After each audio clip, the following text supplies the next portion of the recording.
probably are aware, it is the Queen's 85th birthday. And she's our now longest-serving monarch, and Peter Harvey has put this beautiful tribute together for her.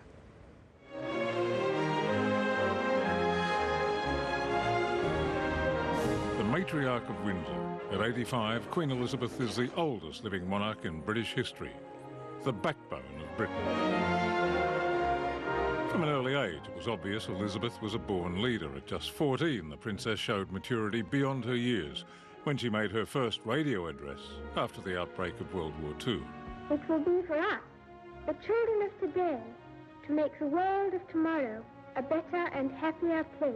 It was around the same time that she met the love of her life, Philip Mountbatten. They courted for 8 years before marrying in a lavish ceremony when Elizabeth was 21. Seldom has a bride and groom received such a tumultuous expression of goodwill. The post-war wedding was a morale booster for Britain, and Elizabeth proved herself as a people's person by saving up ration coupons to buy material for her gown. The sudden death of her father, King George VI, in 1952, led to Princess Elizabeth's swift succession to Queen. The coronation was a major moment in television history. Over 500 million people worldwide watch young Lizzie step into her father's shoes to lead the Commonwealth. My father died much too young, and so it was all a very sudden kind of taking on. The Queen's enduring dedication to her country has won her much admiration from the public. I remember as a child often in my room, which overlooked the Mall, in the Victoria Memorial, you know, at night you'd hear, "We want the Queen, we want the Queen." I've always had this feeling that letters are written to me. It gives one an idea of what is worrying people. I mean, there are occasions when I can help. Despite her very public persona, Elizabeth has managed to keep her home life very private. Although we can gain insight into her compassionate character through her ongoing support to children's charities and her love for animals, particularly her corgis. Come on! And horses. Do you eat carrots? Oh, yes. In the early 80s, 2 security scares endangered Elizabeth's safety.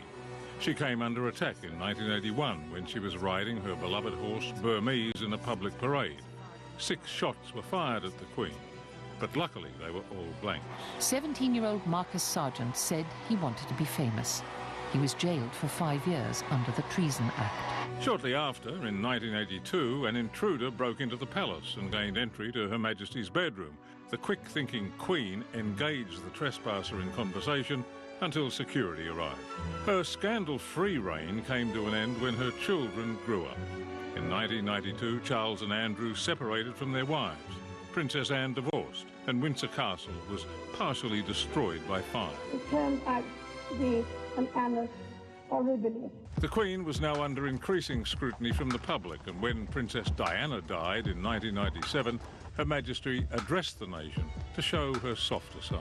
So what I say to you now, as your Queen and as a grandmother, I say from my heart. First, I want to pay tribute to Diana myself. She was an exceptional and gifted human being. Her sincere and personal address won back the admiration of the people, showing the world that the ever-private Queen was starting to show her true character as a caring mother, doting grandmother. In 2012, the Queen will celebrate her Diamond Jubilee, marking 60 years as the head of the Commonwealth, and neither Republican nor Royalist can deny her enduring love for her country.